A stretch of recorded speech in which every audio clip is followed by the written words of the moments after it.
Alors, je suis là. Ange Prisca, Denzo, Ange Prisca, le blog, défibrillateur des réseaux sociaux, Ange la vérité, Ange la solution. Tu as mis un pouce.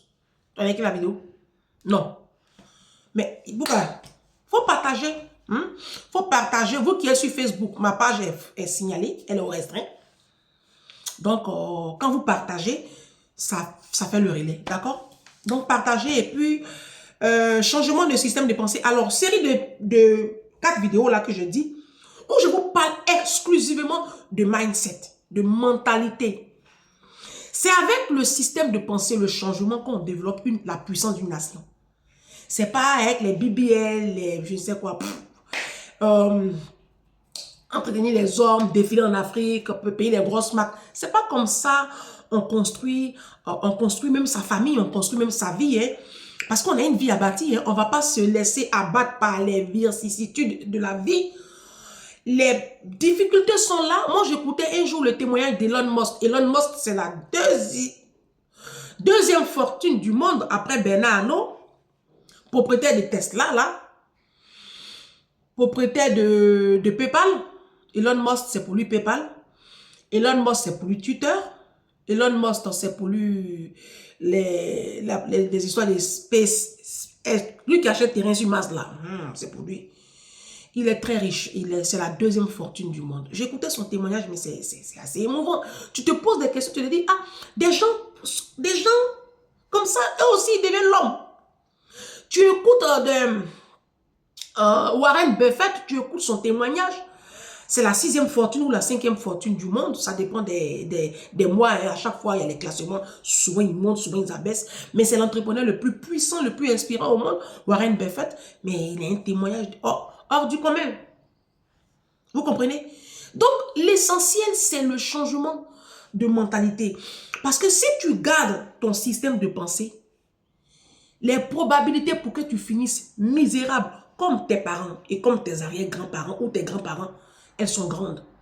Les mêmes causes produisant les mêmes effets, d'après Albert Einstein qui dit que la folie, c'est de toujours faire les mêmes choses et s'attendre à des résultats différents. Ça, c'est la folie. D'accord? Donc, si tu veux avoir des résultats différents de ceux de tes parents, de ceux de ton voisinage, de tes cousins, tu as juste à changer ton système de pensée.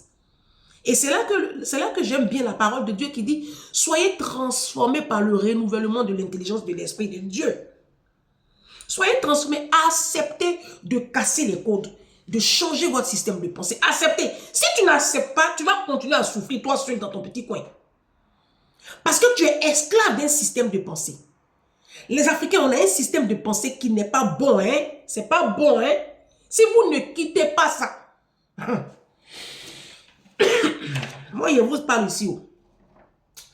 Alors, on va s'attarder un peu sur, comme je le disais, fortement système de pensée.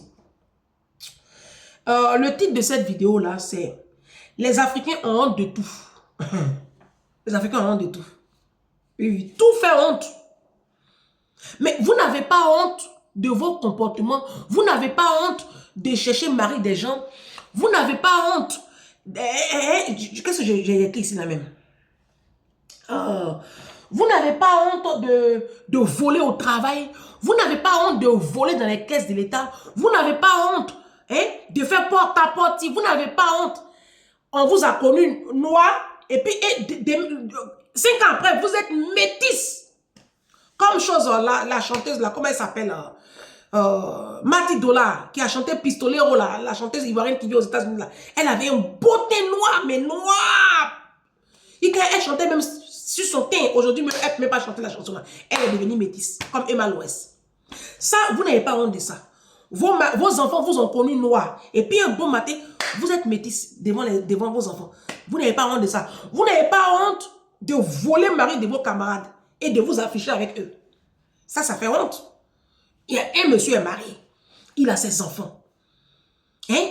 Tu t'agrippes comme ça au foyer de ta camarade. Tu t'en fais un médicament, tu uses de toutes tes charmes. Et puis tu prends son mari. Ça, tu n'as pas honte. Mais vous avez honte. Les gens disent, ah, Ange, tu as osé, tu as fait sport devant les gens, tu n'as pas honte d'être ton gros ventre. je vais dire, j'ai un gros ventre, mais oui, oui, et puis, oh, est-ce qu'on est obligé sur la terre d'être tous même chose? Imaginez un monde où on était tous uniformes. On a tous le même nez, le même visage, la même couleur de peau, la même forme. Imaginez ce monde-là, ça n'allait même pas être intéressant. Donc, c'est les différences qui font le monde. Il faut accepter de voir en face une personne obèse. Si toi, tu es filiforme de nature, nature, je vous parle de ceux qui sont passés sous le bistouri, là, tant mieux. Ça, c'est Dieu qui t'a créé comme ça. Mais si toi, tu as tes 4 membres au complet, tant mieux. Moi, je connais des personnes qui n'ont pas de membres et qui sont aujourd'hui de puissants conférenciers dans le monde. Tu peux pas. Ils achètent ton village. Le village de tes parents. Oui, je connais des personnes qui... je vais dire... voilà, je vais dire, à un moment donné, n'ayez pas honte de votre apparence physique. Soyez décomplexés, hein, ça va vous aider. Moi, faites comme moi. Moi, quand les gens me voient dehors, les gens sont étonnés parce que je suis sans maquillage. J'ai porté une chaussure de chez Zara que j'ai acheté à 30 €, ou bien de chez Minelli que j'ai acheté en solde à 50 €. Je n'ai pas de marque. Je vais dire, oh, tant qu'à faire quoi. On s'en fout. Oui, je suis sur les réseaux, mais ça ne fait pas de moi une super woman. Je veux dire, je suis un être humain comme vous, quoi. Ça va. Je fais la diarrhée, je fais popo, je fais pipi. Oui, attends. Oui, souvent je dors sans me laver. Ah oui, souvent je dors sans me laver. Hein. Attends, je suis célibataire, donc en tant qu'affaire, j'ai pas de compte à vous rendre. Souvent, je ne lave pas.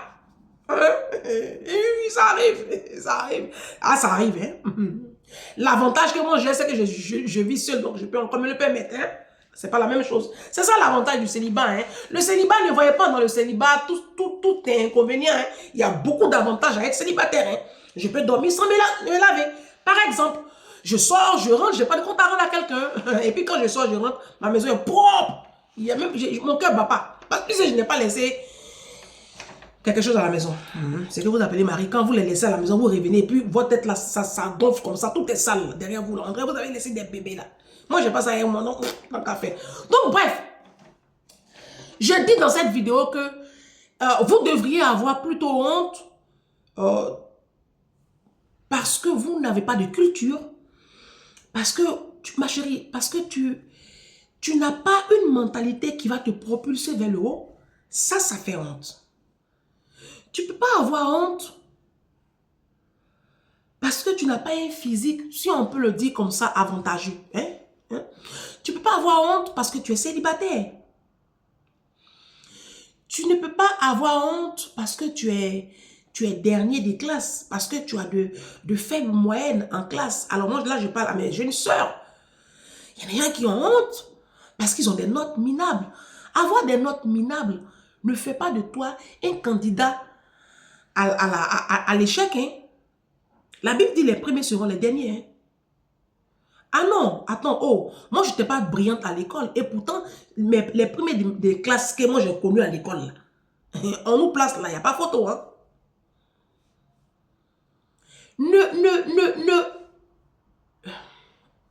Comment je vais expliquer ça? N'ayez pas honte pour avoir honte.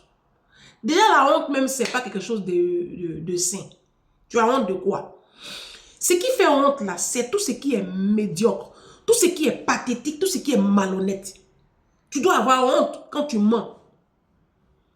Tu dois avoir honte quand tu voles.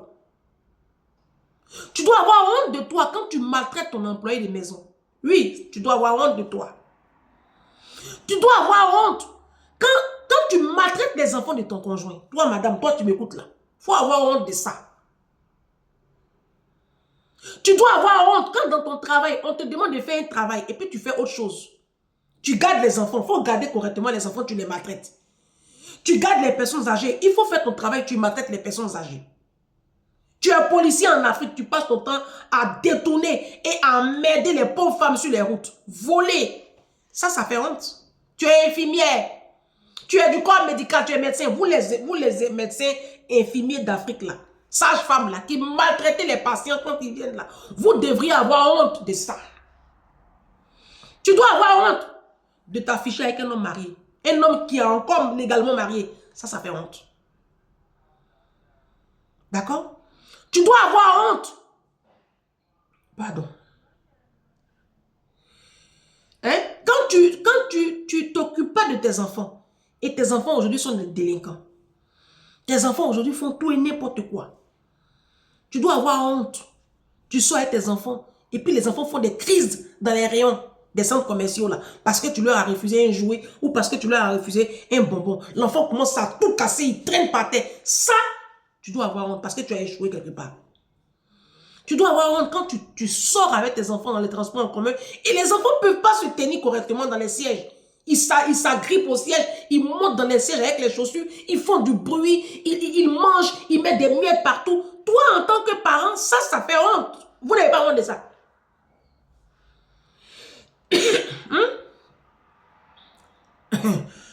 Vous avez honte de mon physique. Mais moi-même, la concernée, je n'ai pas honte de mon physique. Moi, je ne vous comprends pas. Moi, je vis bien. Hein? Vous voyez, là, je suis essoufflée. Pourquoi? Parce que je suis en surpoids. Ça, c'est un problème, le poids. La prise de poids, c'est un gros problème pour moi. D'accord? Je n'en ai pas honte. Moi, je me découvre comme ça pour que vous envoyez un message, en fait. Pour vous dire que les challenges que je vous envoie, ça me concerne moi aussi. Donc, levez-vous et puis battez-vous au lieu d'avoir honte de tout et de rien. Vous avez honte des brutis. Où on doit avoir la honte là, vous n'avez pas honte là-bas. Tu voles au travail, tu dois avoir honte. Hein? Oui, oui, la boîte des gants tu as pris là, on t'a donné. On t'a pas donné. Tu es infirmière, tu prends des comprimés dans les trucs là, tu prends les médicaments, les pansements, tu emmènes en Afrique. On t'a pas donné. Tu fais personne âgée, tu prends les paquets de couches, les lingettes, tu prends. Tu n'as pas demandé la permission, on t'a pas donné. Parce que le vol, c'est ça. C'est prendre quelque chose de quelqu'un à son insu. Oui, oui, c'est ça le vol. Tomber des camions, là, vous devez avoir honte. Vous qui vous prostituez, vous qui recevez, vous les femmes. Si, attendez, m'assois bien. Vous, mes soeurs, qui offrez votre nudité à tous les hommes, là, dans la même année, toi, ton corps va accueillir 4-5 spermes différents. Ça, tu dois avoir honte parce que tu n'es pas légalement marié. Tu n'as pas de conjoint fixe. Mais c'est toi, les hommes là, vont passer sur toi, devant tes jeunes enfants. Ça fait honte. Le titre de la vidéo là, les Africains ont honte de tout. Oui, les Africains ont honte de tout. Il y a des gens qui ont honte. Il y a une abonnée qui m'a écrit, elle dit, mais Ange, tu es trop courageuse. Venez dire ici que tu as été opérée de fibrome. Oh, Jesus. Mais, où est honte là? Fibrome, c'est un mal qui est assez particulier à nous, hein, les femmes africaines. Je pense que c'est lié à l'environnement et à notre régime alimentaire. Hein. Où est la honte? J'ai été opérée de fibrome. Et alors? Fibrome que toutes les femmes, la plupart des femmes trimballent en Afrique, là. C'est pour moi là qui est tolé. J'ai été opérée de fibrome. Où est honte qui est dans ça? C'est fibrome. On m'a enlevé une masse comme ça. Plein de fibromes. Plein de fibromes. Des myomes, des fibromes, des caillots comme ça. De mon ventre. Moi, j'avais un ventre comme ça, comme si j'étais enceinte. En septembre dernier. Où est la honte? Venez vous dire, j'ai été opérée. Mais ça délivrait tellement de mind people. Il y a des femmes qui, après ça, elles se sont levées, elles sont allées faire aussi pour elles. Mais oui, où est honte? Il y a des femmes qui ont honte parce qu'elles n'ont pas d'enfants. Il y a des femmes qui ont honte parce qu'aujourd'hui, à 50 ans, à 60 ans, elles n'ont pas d'enfants. Et elles sont gênées.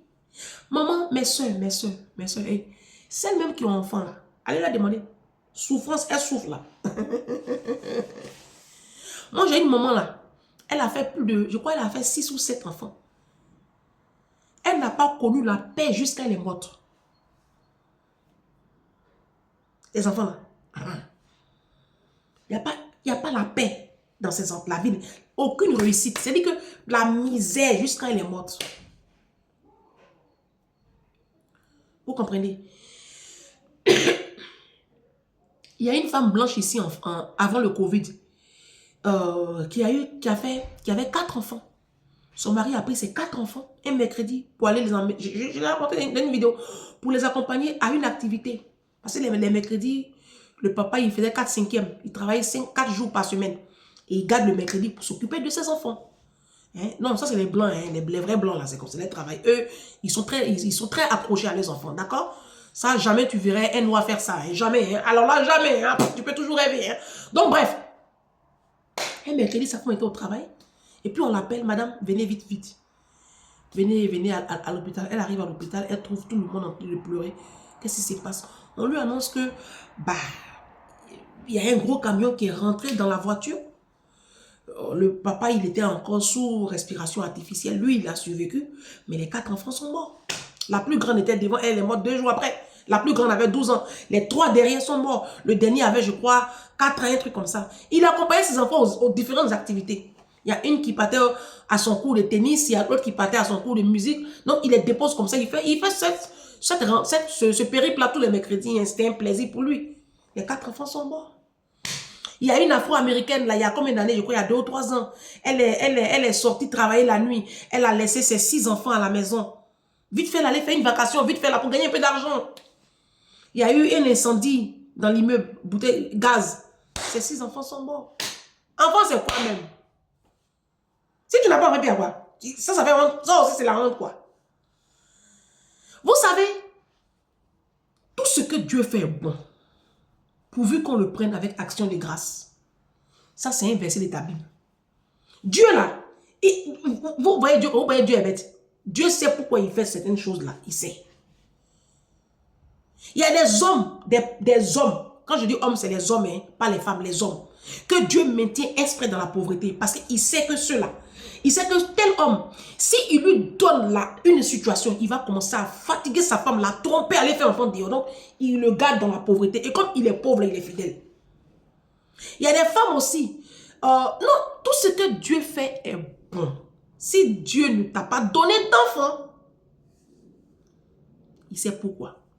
Maintenant, si tu as encore, il n'y a pas dans mes yeux, tu as encore la possibilité d'adopter, lance une procédure d'adoption. Et puis, il faut adopter. Votre problème, c'est que vous vivez par rapport au regard de la société. Ça vous fatigue. Moi il m'en fout de la société africaine. Ce que vous pensez, ce que les gens pensent, c'est le dernier de mon souci. Tout ce qui m'importe, c'est mon équilibre personnel, mon développement personnel, ma situation, quoi, je vais être bien. C'est mon bonheur. Vous savez, le bonheur se trouve dans des petites choses. Vous cherchez le bonheur loin. Je me lève, je prends ma petite fille, on s'en va faire du vélo. C'est des petits moments de bonheur.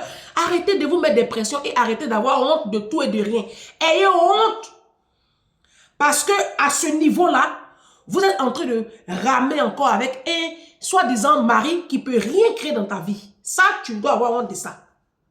D'accord? Vidéo numéro 2. Dans la 3e vidéo, ça va défibriller.